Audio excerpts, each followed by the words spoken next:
بیت کے ہم منصب تو کیا، اہل بیت کے نوکروں کے نوکروں کے نوکروں کے نوکروں کے برابر بھی نہیں کر سکے۔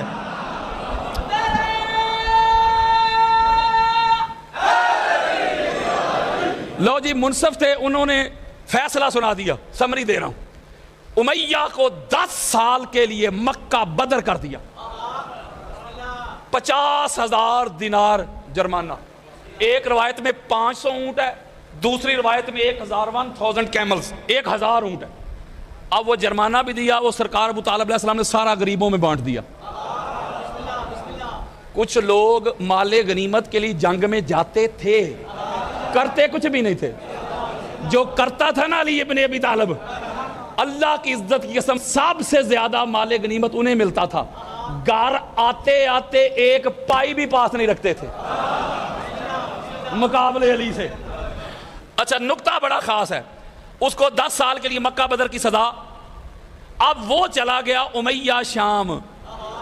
ذرا جاگنا ہے آپ نے، میں کو کچی بات نہیں کر رہا، الاستیاب پڑھیں، عبدالغابہ پڑھیں، طبقات ابن سعد پڑھیں، تاریخ تبری پڑھیں، ابن خلدون پڑھیں، ابن حشام پڑھیں، البدایہ و نہایہ پڑھیں، مولانا مدودی پڑھیں، اہل سنت کی کوئی کتاب لے آئیں، ہر کتاب میں لکھا ہے، کچی باتیں نہیں کر رہا، جو لوگ مجھے جانتے ہیں ان کو پتہ ہے، حوالوں کی کمی نہیں۔ امیہ ادھر چلا گیا شام، ادھر حرب کی شادی ہوئی، اس کا بیٹا پیدا ہوا ابو سفیان، ادھر سرکار ابو طالب سرکار عبداللہ کی شادیاں ہوئی، بیٹے پیدا ہوئے محمد اور علی، ادھر ابو سفیان کی شادی ہوئی تو بیٹا پیدا ہوا معاویہ بن ابو سفیان، ادھر سرکار محمد اور علی کی شادیاں ہوئی، ایک کی طرف پاک سیدہ کی آمد ہوئی، ظہور ہوا، دوسری طرف حسنین کریمین، ادھر معاویہ کی شادی ہوئی، بیٹا پیدا ہوا یزید پلید۔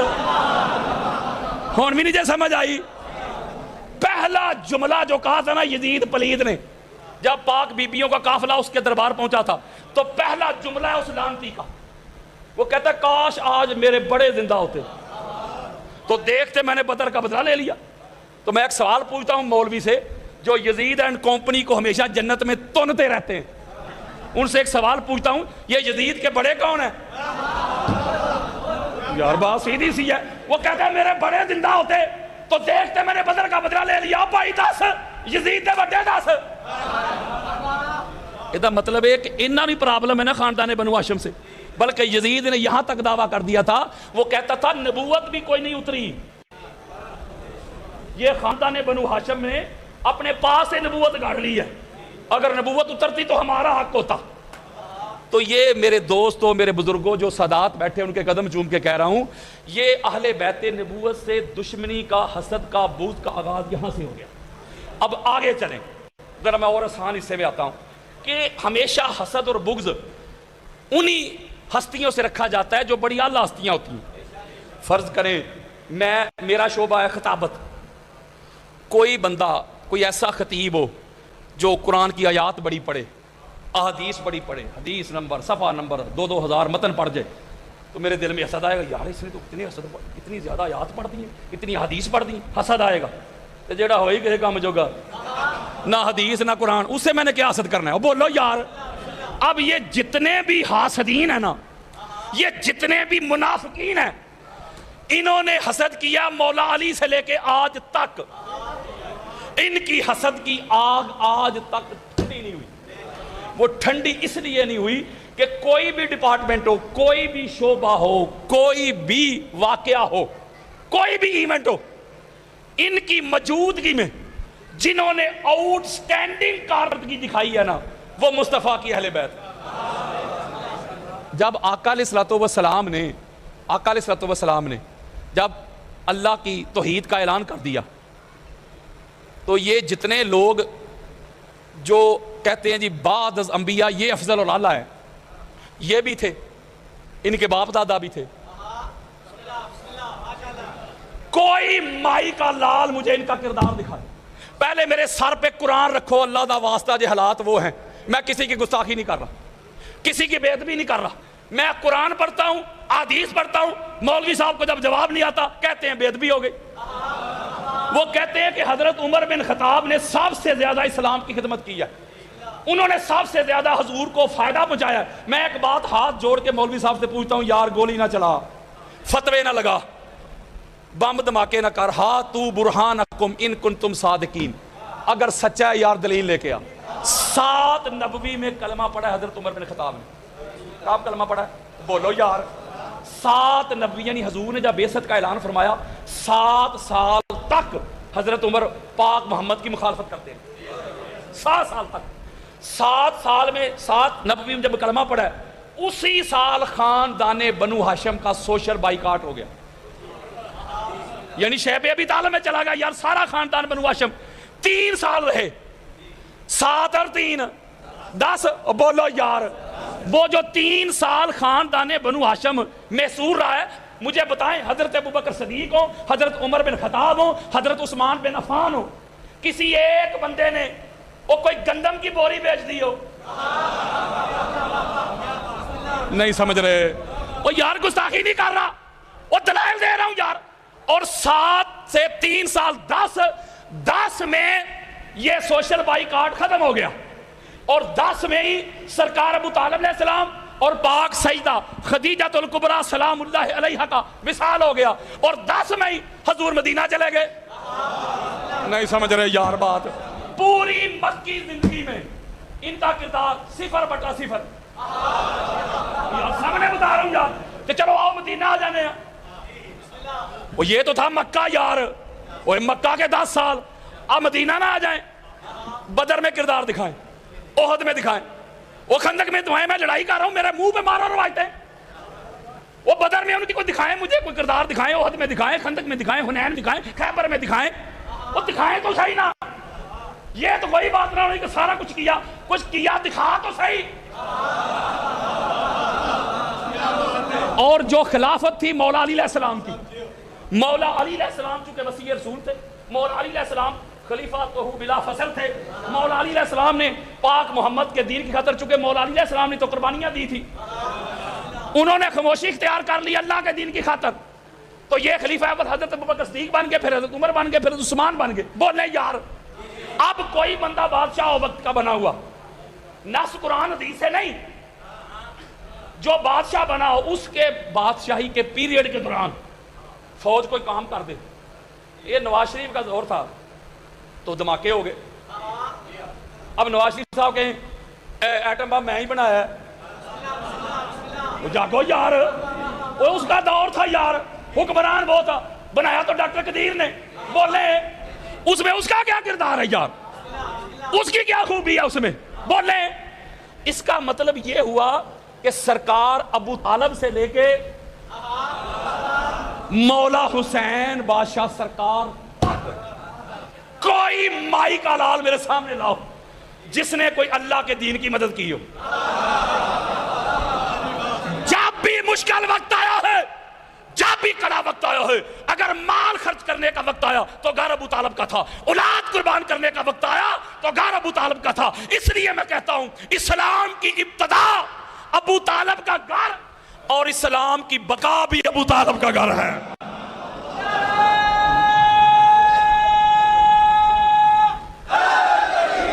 کفار جب بچوں کو پتھر دے کے حضور کے پیچھے لگاتے تھے, سارے لوگ ادھر ہی تھے. جب سرکار ابو طالب دشمنی لے رہے تھے اس وقت تک یہ لوگ ان کے باپ دادا نہیں تھے, اور اس وقت جو ان کے باپ دادا کر رہے تھے میں وہ سنا ہی نہیں سکتا آپ کو, میں وہ بیان ہی نہیں کر سکتا. بے شک بخاری میں لکھا ہو, مسلم میں لکھا ہو, ابو داؤد میں, نسائی, ترمذی, حاکم, قسطلانی, اسقلانی, سیوطی, بیہقی, طبرانی. یہ کیسا دستور زبان بندی ہے تیری دنیا میں. یہاں تو حق کہنے کو ترستی ہے زبان میری, نہ جانے کون مار دے کافر کہہ کے, شہر کا شہر ہی مسلمان بنا پھرتا ہے. سرکار ابو طالب علیہ السلام سے شروع ہو جائے, ان کے بیٹے ہیں مولا علی. جب بچوں کو پیچھے لگاتے تھے تو حضور علیہ السلام چونکہ ساری کائنات کے لیے رحمت بن کے آئے تو آپ تو کچھ نہیں نہ کہتے تھے. تو مولا علی علیہ السلام نے عرض کی یا رسول اللہ آپ تو کچھ نہیں نہ کہہ سکتے, اگر بچے ہی بچوں کو پٹکے وہ جاگو یار, پھر تو کوئی اعتراض ہی نہ بنتا. میں ایک جملہ کہنے لگا ہوں, جب بھی پاک محمد پہ, اور میں انبار لگا دوں گا کسی کو مسئلہ ہو, کسی کا آزما خراب ہو, جب بھی پاک محمد پہ کوئی مصیبت آئی ہے نا, کوئی مشکل آئی ہے, تو جس ہستی نے آگے بڑھ کے کہا نا یا رسول اللہ پریشان نہ ہو, میں ہوں نا,